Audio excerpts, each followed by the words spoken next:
Hello and welcome. My name is Martin Krolop. I'm a professional photographer based in Cologne, Germany. This video is going to be about a very special lens. It's the second native E-mount lens made by Tamron.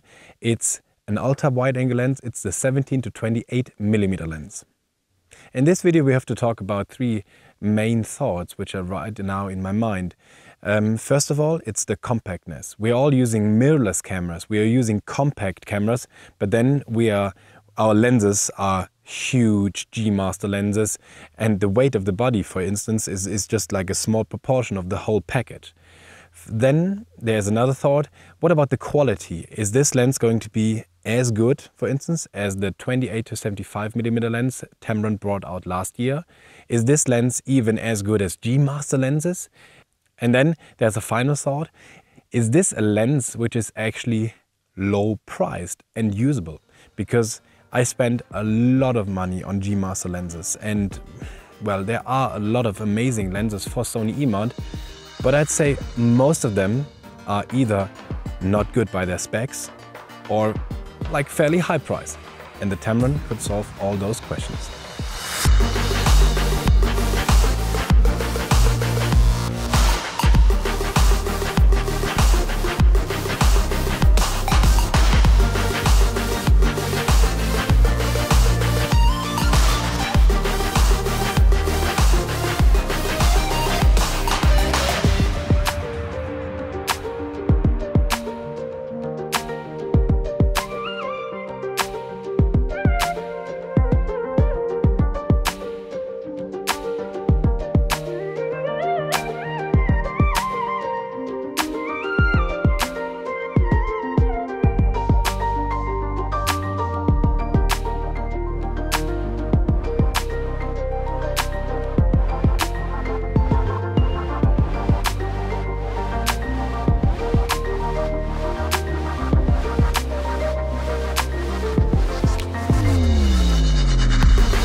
I know actually the video should start now, but we have to take a bit of time to work with our hashtag transparency.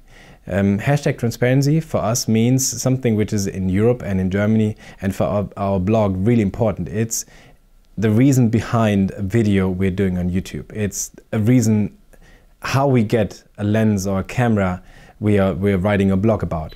So hashtag transparency means you as a viewer get to know why we're doing this video. And in this case, the lens we're talking about, the 17 to 28, is or has been given to us by Tamron. It's not a present. They don't give it to us and said, "No, keep it." It's a press lens. So we keep it, take pictures, and then we send it back the moment we're finished. And probably at the moment where we publish this video on YouTube, the lens is already with like 3 or 4 other journalists. So it's super important nowadays on the internet, in YouTube, and wherever you are, to be suspicious and to be very, very demanding for information.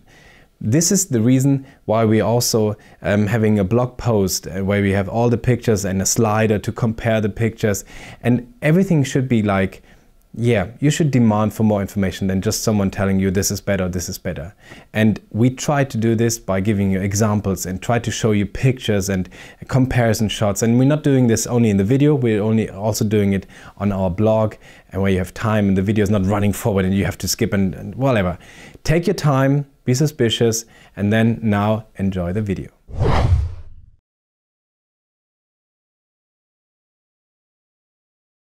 The 17 to 28 millimeter lens by Tamron is an astonishing lens. I just say it right now because I photographed the last days with it here in Tenerife, and I'm really overwhelmed with it. But I have to say something which is way more important for you. YouTube and blogs and photographers speaking about gear, about cameras, about lenses. It's kind of tricky. There are a lot of people having the knowledge, talking about stuff they know, but there are also a lot of people talking bullshit. And for me, I don't want to be part of the second group. I'm a German. I'm saying it straight away. Probably you can hear it with my English. I'm sorry for my English, by the way. But as Germans are quite critical. Let's say very skeptical. We always suspect something being not okay, and we always want to have proof. Proof is the most important things for German. And I'm a German, so I need proof. And when I need proof, you need proof hopefully as well. So whatever I say, you can check it out on our blog. We have a post and you can see the pictures there, and you can have a slider going forth and back, and you can make your own opinion. Because we're not a laboratory. We're not testing lenses with lasers and measurements, what we actually should do as Germans. But like, we're just taking pictures, looking at the results and comparing results. So that's what every photographer does. You have a lens, you're not happy with the lens, you have a second one, so you go, this is better, and you can actually see it. So this is what we do here right now here. And I want you, and I invite you to, just go onto our blog and search for that post. It's, by the way, written down in a link underneath the video, and check it out by yourself. Be skeptical, be critical, kind of, I don't want to say it, but just try to be a bit German.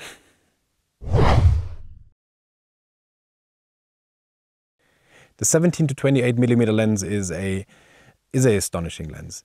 It's super wide in its practical use. So you can do landscape photography with it, architecture photography, you can even do people photography with it.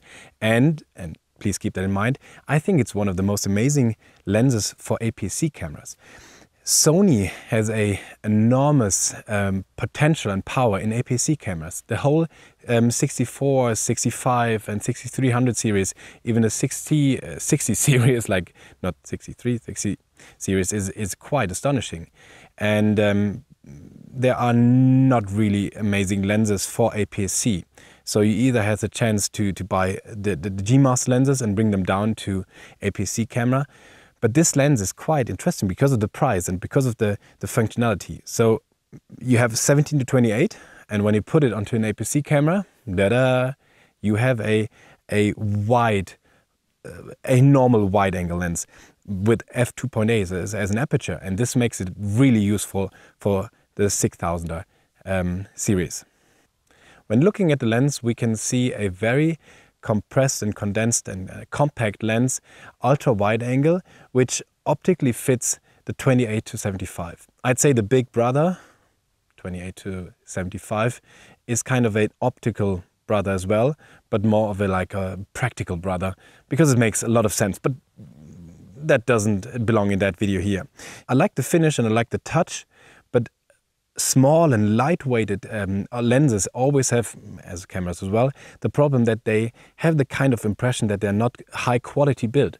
And I think this is wrong, because you can take a stone, 1 kilo or 2 or 3 pounds, and it makes the impression of something worthy.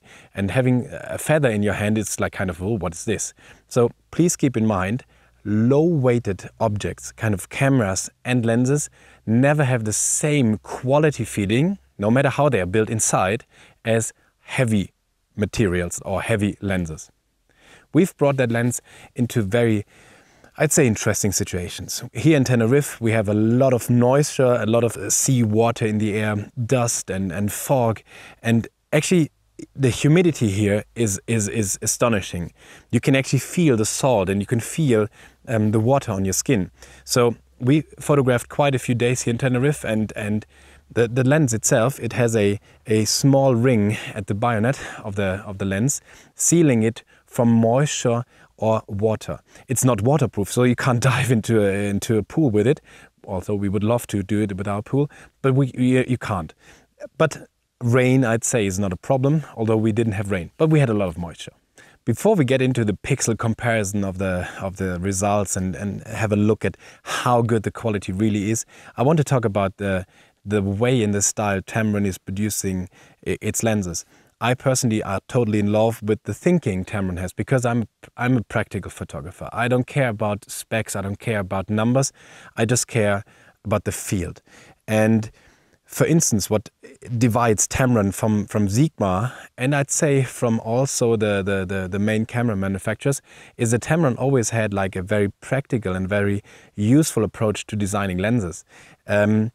you cannot design a perfect lens fitting every need and every photographer. So with lens construction, it's always like giving something and getting something back. So I'll just make some examples. You want an open aperture and you enlarge the aperture, but that enlarges the amount of glass. And the amount of glass is like, there's a price for glass. So if you have like 25% more glass, you have 25 higher price of the glass. But that isn't really the problem. The problem gets, or starts then, because more glass needs to be like driven smoothly for the autofocus, and that needs like bigger engines in the lens itself. So the autofocus function gets more expensive. And not that only. If you have more glass, your metal holdings holding the lenses itself, so single lenses inside the camera or inside the lens in a perfect position, not decentering it and doing whatever optical stuff you don't want as a photographer. I wanted to say a bad word, I didn't. But like every lens has to be perfectly in position. And with heavier lenses, you need heavier mounts, and that drives up the construction costs. And so like just enlarging the aperture drives up the price, the amount of weight, the anti-compactness, and it's like a whole lot involved with designing a lens. And back to Tamron. Tamron was always into kind of that practical usage, like keeping the aperture a bit more down than the maximum possible, but keeping it usefully down, especially with the 85 or the 45 or the 35 millimeter lens. They could build in a stabilization system. So for me as a photographer, that is way, way more worthy than having like an wow whatsoever aperture. And again, with that lens, it's the same, 17 to 28. What is the main competition for that lens? It's the 16 to 35 millimeter lens G Master f2.8. I bought it, I have it, I own it. I actually spent money for it. I paid 2,400 euros in Germany. I don't know what your price, we paid with taxes. Don't compare price. It's fairly high priced. And I love that lens. Super sharp, super practical. Everything is perfect with the lens. So what is Tamron doing right now? Tamron is coming out with a 17 to 28. If we compare the 16 to 35 and the 17 to 28, we can actually see the difference. It's 1 millimeter at that end, and it's like 7 millimeters at the other end. This is super interesting because by leaving away those little millimeter lens or little millimeter areas, they are actually possible to produce a complete different lens design. And that is what makes like Tamron in its design itself super interesting. Don't get me wrong, 1 millimeter makes a huge difference, especially in wide angle. We had a comparison. We shot this comparison here in Tenerife. You can look at the picture. This is 60 millimeter and then it's like 17 millimeters. And wow, the angle of view changes hugely. It doesn't change at the far end. So from 28 to 35, you can see the difference, obviously, but it's not that big a jump. This is actually the point and the question behind. Because I was always asking myself, how can they come with a lens like this and that price? Are they magicians? Do they do some magic and now come out with a trick and everything is so much better? But how can it be that Tamron is producing a lens in a different price region and telling us it's the same quality, it's the same optical quality? Can that really be? And the answer is yes, because it's not the same lens. It's a complete different lens. It's so much harder to produce a 60 millimeter lens than a 70 millimeter lens, then that there's actually a lot of money involved with it. But for me as a photographer, if I decide I don't need the 16, I use the 17 and I'm totally fine, I can save a lot of money and still get the same quality out of it. And that's, I think, what you have to understand when talking about lenses. So again, let's make a small comparison. You have the G Master lens. Main competition, nearly 2.5 or I don't know, 3 times the price, 2 times the price, different price region. You have the G Master lens and you have a 16 wide angle, ultra wide angle. And then you have the Tamron lens starting at 17. So if you have the same optical quality, like the same level, still Sony can produce higher quality lenses because they achieve that quality with a lens going down to 16. Do you understand? Like this is kind of scary and kind of hard to understand. But the quality is always related to what you produce, and you can't actually compare a 16 to 35 with a 17 to 28. You can completely change lenses and formation of lenses and shifting or whatever. So we have to keep in mind that it's actually possible to produce a lens being as good or even better, because it's another or a different region area of the focal length. But without wasting more time, we go straight into comparison of the lenses. And by the way, we compared a lot of lenses, but you'll hear in a second. Hello and welcome back here from our studio in Cologne. Now I have in front of me all the pictures coming from Tenerife, and here are the main competitors, like the main lenses we're talking about. It's the Tamron lens on this side here, 17 to 28. In the back, very slowly turning into the frame, it's the 16 to 35 G Master lens, so like here. And then we have a kind of a third competitor, it's the 28mm prime lens, so like fixed focal length. And let's get started right away with the quality comparisons of the pictures. And always keep in mind, this is kind of a pre-production sample, so the quality is going to change in a positive way for series production. Where can we start? Let's start with the sharpness, with the overall sharpness. And we actually took special pictures, special fruit pictures in our garden, and we can have a very exact comparison of all the shots.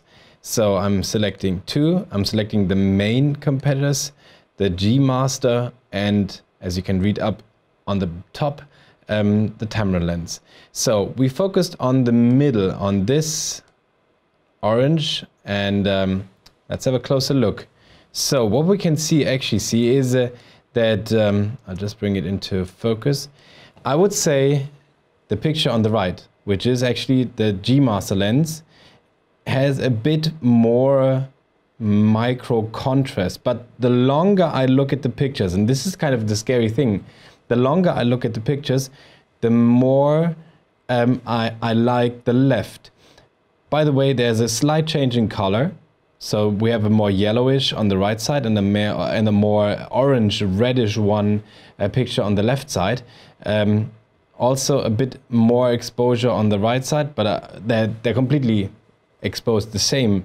But still, I think the more I look at it, the more, especially in this area here, I like the down area here, I like the micro contrast. So it's super strange. And that's, by the way, one of the first things I have to mention. Comparing lenses is always super strange, because actually you should measure the lenses and not look at pictures. But as we are photographers, we can only look at what we got, and as we are photographers, this is what we are caring about. It's the pictures. So in this comparison, I cannot see any difference. And this is like the most amazing and interesting part in the whole thing, is that the G Master lens, being way more expensive than the Tamron lens, actually is not producing a much higher quality. Let's compare it to another and a third lens, and let's bring like let's compare the Tamron lens and the fixed focal length. And then we always have to keep in mind the fixed focal length starts at 2.0, sorry, and is used at 2.8, so it's already closed aperture. And by closing an aperture, you always get a much higher quality of a lens than with the most wide open aperture. So as you can see in this comparison, clearly the Tamron lens on the left side is winning. I can even make it bigger. Left side is winning big time. So this is also, again, a proof of concept, I'd say. The fixed focal length, the prime lens, being closed down by one f-stop, is not as sharp as the maximum aperture of the new Tamron lens, and this is kind of really amazing. Let's get into some other pictures, and let's look at a direct comparison of 28mm from two lenses, it's first of all the 17 to 28, and then it's the 28 to 75 here on the left side. Again, I'm zooming in. And okay, this is very clear. Left side is winning, way more contrast, way more texture. We can have a look if it's like wrongly focused. No, it's not. You can see the strawberry in the foreground.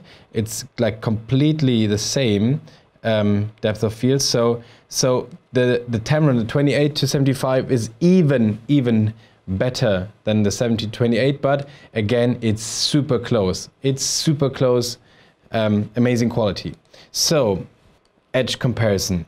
So we select the two different lenses, and then, as you can see, we just moved the camera and we turned the camera to the right. So our orange, our really nice orange is not lying in the middle anymore, but at the outside. And then, woohoo! This is pretty close again. No, actually, it's not. I have to slightly turn. I'm really sorry. So I have to move the monitor a bit upwards. I'd say the right side. Definitely the right side. But hold on, no. When I'm looking at the green, it's the green here. But now, well, I think this is slightly different focus. But it's, well, like, the foreground looks so much the same. Well, in this case, I wouldn't choose a winner. I would just say it's super close again. It's nearly the same in both terms. So let's look at the 17. This up to now was 28mm. Let's look at the wide angle side of the lens. So again, it's a comparison G Master lens on the right. It's here G Master versus the Tamron, the 17 to 28. And it's, as you can see, the table is not big enough for all the fruit, as it's the wide angle comparison. Holy moly.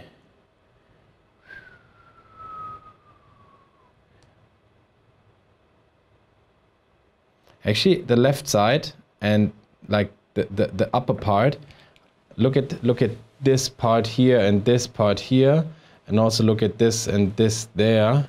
Like, this is the line you're looking on now. I've got a modern art. I'd say left side. Left side is, it's the Tamron. Okay, left side was the Tamron. I think it's kind of obvious that it's sharper. It's actually sharper. The orange is the same completely.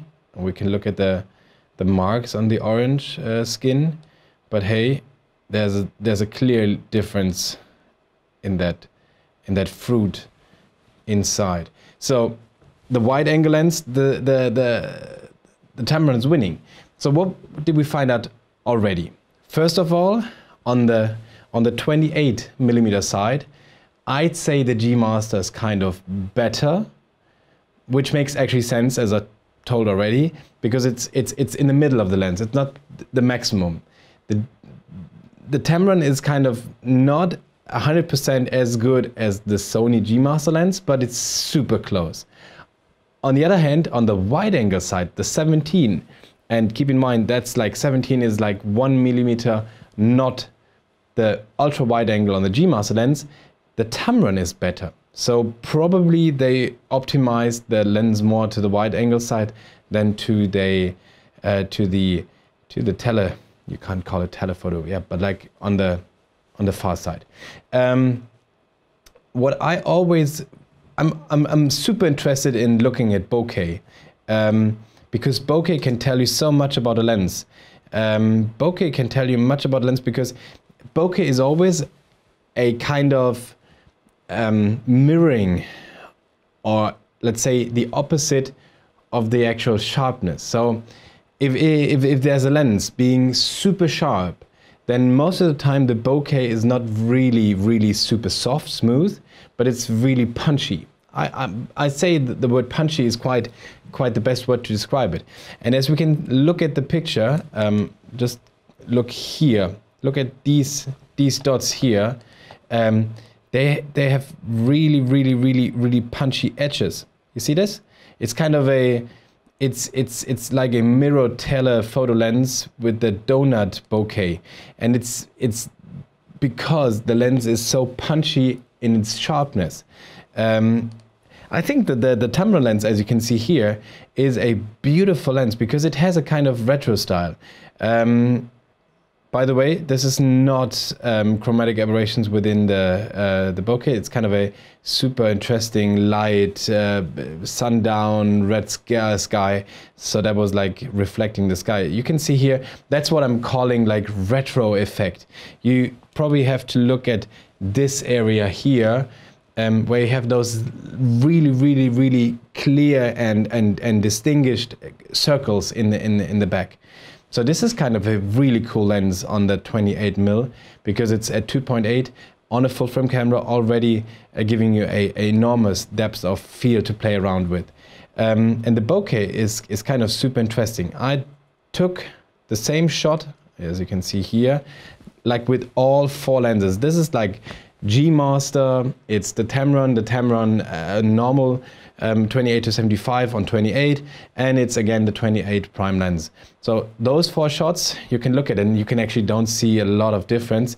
You can actually see a bit of a more flaring on the third one, which is actually the prime lens. So this is the prime lens. This is actually the 28 to 75. This is the G Master, and first of all is the Tamron. I think the exposure is kind of a bit darker on the Tamron. So it seems as the transmission, like the transmission is the actual light coming through the lens. Not only the mechanical aperture width, but like the real light coming through. Transmission. It's the T stop in respect of the f stop. Seems that this is like a bit darker. Could also be like a slight change of the weather. I don't know. Like I'm just speculating. With our eyes are so good that we don't see so slight differences because our dynamic of the human eye is so vast that if it changes like a third of an f-stop, we're just not recognizing it. It's like giving Bill Gates another 1,000 euros. Like he's not going to recognize that 1,000 euros because he's already so damn rich. Our eyes are kind of rich and dynamic, so we're not recognizing like the 5 euros or the $5 more of light. But what I really find interesting is like you cannot really see a difference in bokeh or in background. And that's a really interesting part because always the talk about bokeh, I can't hear it anymore. Bokeh is always used by companies to sell lenses. Oh, new astonishing bokeh. But seriously, like there's like retro lenses, they look different than like modern lenses, and then they look different. But the bokeh itself, yes, it's different, but it's very subjective. The one photographer loves this, the other photographer loves that. So it's nothing to talk about like good or bad. And for me, as German, again, this is kind of really hard.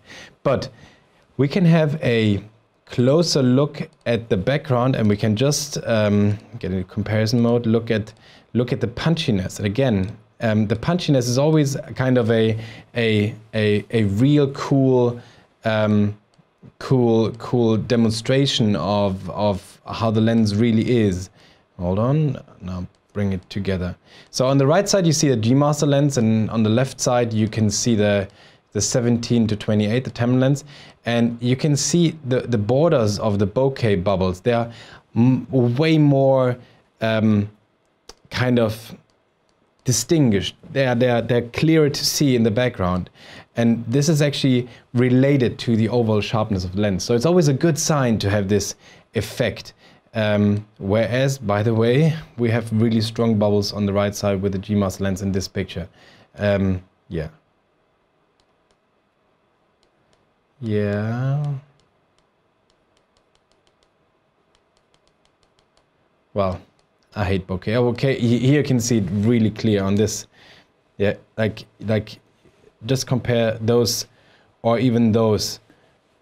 You can even see, like this is actually this one I'm using here. This is looking like one bubble, but in respect it's like 1, 2, 3, or like kind of 3 even more distinguished bokeh bubbles.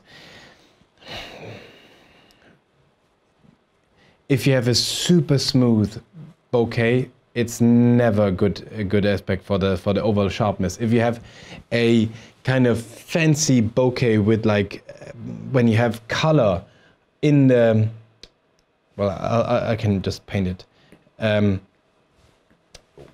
Let's look at my laptop. When you have the bokeh, and then you have like magenta being like in the inside.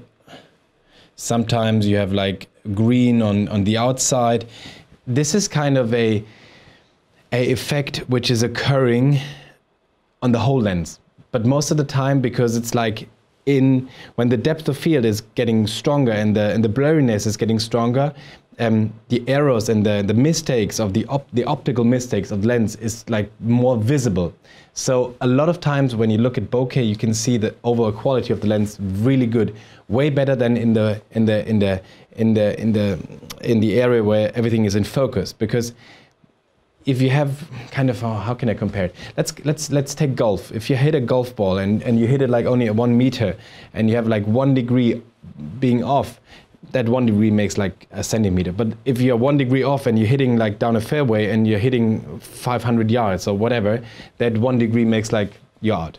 So a small error makes like a big change when you have like, when you look at bokeh. Just look at bokeh. Bokeh is kind of super fancy, and I just think every photographer should use lens he likes and he likes most, but you can really find out a lot with bokeh. We can have another look at details in general. Let's take 2 shots, again, wide angle and G master against the Tamron lens. And if you go into comparison mode and you just like, let's click somewhere around the line,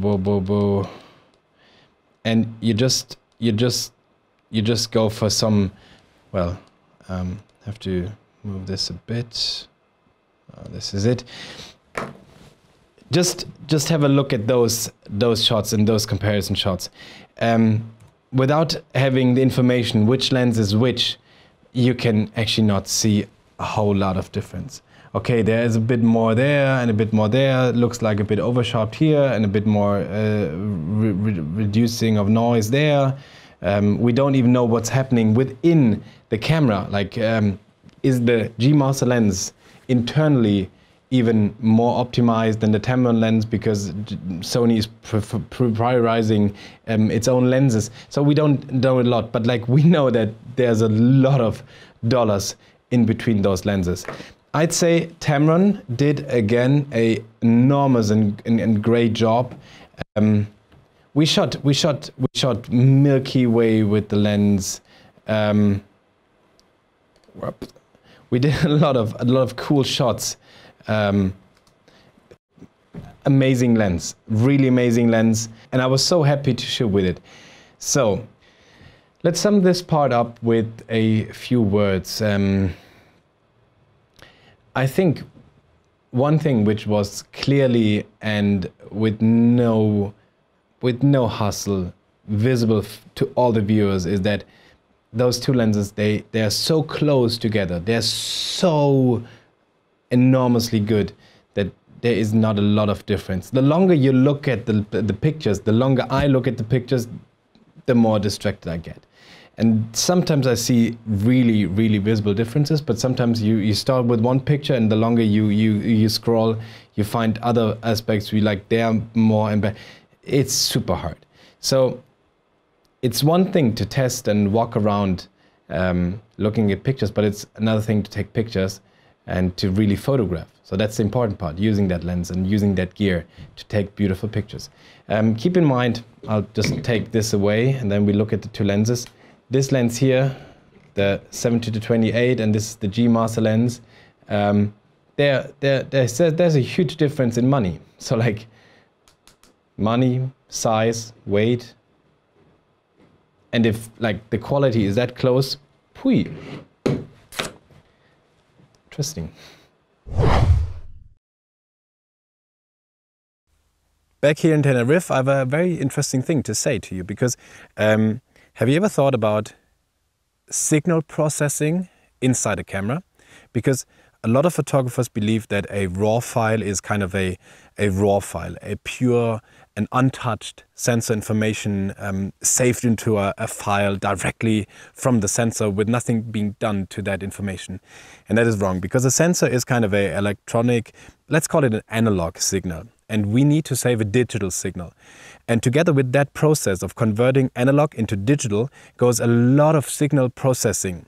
So this is actually competence. It's where a lot of stuff is done. I have an example. My father is I don't know how you call it. He is doing some radio stuff and radioing all of the world with his antenna in the garden, like being 10 meters high. And I was actually talking to him about that radio hobby he's doing. And he told me that he's actually talking to someone being somewhere located in Russia or in the US. And I was like, wow, how is that possible? And he explained me. He's using the same antenna, the same signal coming in like 20 years ago, where he could actually telephone with someone or radio with someone in Italy or in Spain or in France. But he's using a computer now. And the same signal goes into the computer and is then being processed by a software, and all the atmospheric stuff being put into that signal, all that noise is filtered out. So with the same signal, with the same antenna, with the same receiver, he's able now talking to someone in the US. And that is kind of the trick with the lenses and the cameras itself. So if you put on a Sony lens onto a Sony camera, you don't know what the camera actually does, because it should be normal that some trick is being done in the camera, optimizing the lens. If you know what lens is being put on, and if you know that lens by heart, and Sony does because they designed the lens, you can actually do a lot of optimizing and you can actually do a lot of fine-tuning. And that's really cool stuff, and that's knowledge. So actually you shouldn't be comparing a lens, a non-Sony lens on a Sony camera with a Sony lens on a Sony camera, because you don't know what they're actually doing. But in the end, it doesn't matter, because we are only interested in the result. I, as a photographer, I have to give the highest quality to my customer, and he doesn't ask me, did you use a Sony lens? Is it optimized during the RAW process? Did they do anything with the quality? He's just looking at the picture and saying, oh, this is amazing, this is amazing photograph, and by the way, it's ultra sharp. So for the objective comparison of a lens, you can't actually do what we are doing here now, because you actually have to measure it without the camera. But when using a camera, you never know what is done. But it doesn't matter in the end, because we are, as photographers, only interested in the result. And the result can be better with a Sony lens and an optimization during the process of taking a picture than like a non-Sony lens being like just put into the RAW file with no modification at all.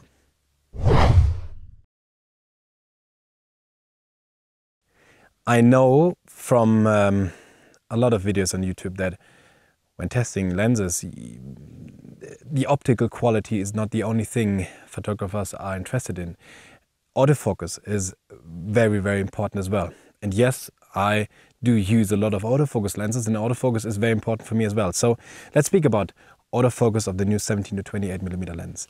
It's hard because it's an ultra wide angle lens, and wide angle lenses are never that critical than super open prime lenses or ultra tele lenses. So the wide angle is quite a simple autofocus area, and we've done a lot of shootings, a lot of movement.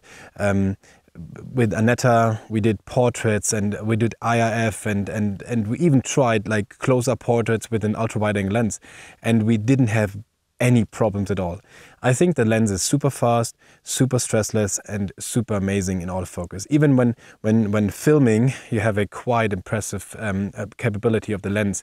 But hold on, autofocus is not only the lens, it's the camera. And we were photographing a lot with the Alpha 7R Mark III and the Alpha 6400, two cameras which have like the highest, nearly the highest quality of Sony cameras in respect of autofocus, and they are making the job. It's not the lens, it's only the motor, the engine within the lens, driving the lenses back and forth, and the actual work is done by the camera, and those cameras do an amazing job, also with the Tamron lens.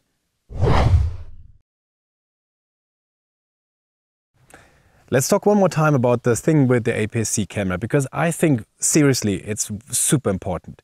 APS-C cameras are especially good with Sony. So they have the 6000 series and it's vastly bought and a lot of photographers have fun with the APS-C cameras from Sony. But well, doesn't make sense spending like 600 euros for a camera and buying a 3000 USG master lens. Okay, it does. The lens is always more important than the camera. This was like 10 years ago and it's still today. But there should be options. And I think this lens is super amazing and super interesting for APS-C. Again, we did some shootings with our good friend Aneta, and I think especially on the 6400, it's a cool lens, being open enough to get a separation of the background, to get like depth of field, and everything is just super fine. So if you have a APS-C camera, this lens, although it's made for full frame cameras, is a super option. And I'd say kind of a must-have.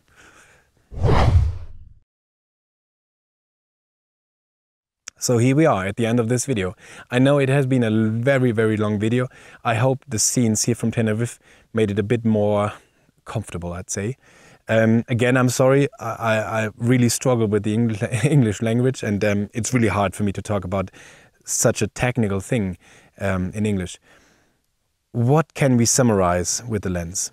I think, and this is my honest opinion, it's one of the most amazing and interesting lenses for Sony photographers during the last year. Again, Tamron was able to produce a lens which is a bit different focal length area, but with that different design, they were capable of producing a lens which is low priced and high quality. And this is always a super interesting combination. Who doesn't want to have a low price, high quality lens? I do, and they achieved it. Please keep in mind, the 16-35 is just like the main competition or the main competitive lens against the 17-28, but it's still different. So it's really hard and easy to compare at the same time, but it's sometimes super easy to just stand here and judge.